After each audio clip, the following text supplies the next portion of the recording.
Welcome back to Carson Tate's Video Log. We're here in sunny Palm Springs, and I'm lucky to be interviewing David Matthew Barnes, famous playwright and author of novels. Thank you. I appreciate the introduction. If you say it in accent, it sounds really cool. It sounds more important than it really is. Exactly. Yeah. So you write a huge mixture of things. I do. I kind of genre hop.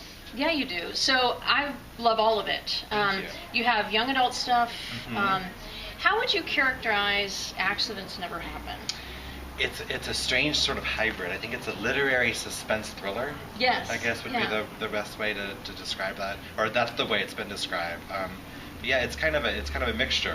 I really enjoyed that book, and then Swimming to Chicago. Yes. Both those books had Swimming to Chicago is the young adult. Mhm. Accidents Never Happen is more the adult. The grown up, yeah. Grown up, but they both have the same kind of feel to me.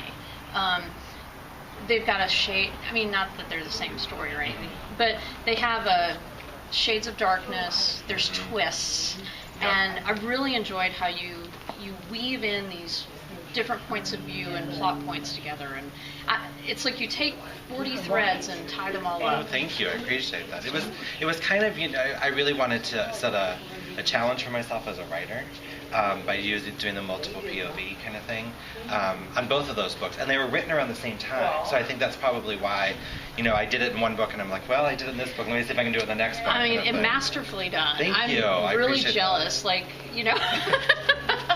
Can I get that movie? I'm like two POVs, but Right. yeah, I was really impressed. And Swimming to Chicago was just amazing. Thank you. So tell us a little bit about that book.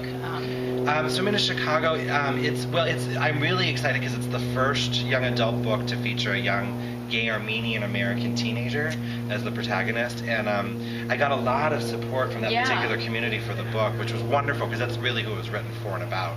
But it's again coming of age and just dealing with issues, but I think what was kind of interesting to write in that particular book was sort of paralleling the lives of the adults around the teenagers that were kind of coming apart and unraveling, while their lives were sort of merging together.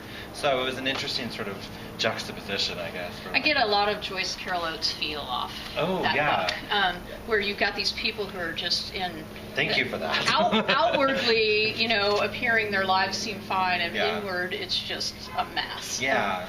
And I'm kind of I think as a writer, I'm so interested and fascinated with human nature and just the fragility of people's emotions and sort of what's on the surface beyond what's really happening. And I kind of tried to do that with both of those. So. How does being a playwright factor into your novel writing?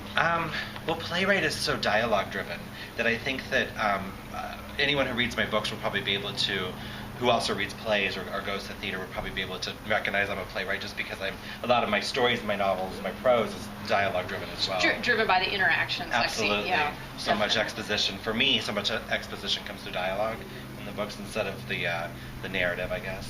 So you've got a couple of things coming out. I do. So Wonderland? I have Wonderland coming out in February of 2013. It's my first paranormal romance. So Bee around my head.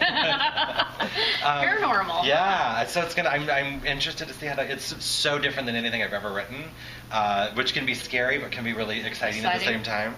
And then The Jet Setters comes out in September, and that's a rock and roll love story. So tell me more about that. I'm so excited about that. It's sort of a behind the stage, backstage pass kind of to the world of rock and roll. And Excellent. It's a love affair it's a love story. It's a romance, definitely, between a young guy, lonely man who's working in a college or a coffee shop and falls in love with the rock guitarist Diego Delgado. Because when you want to have Great a sexy, name, you want to have the alliteration. Yeah. You have to have the alliteration.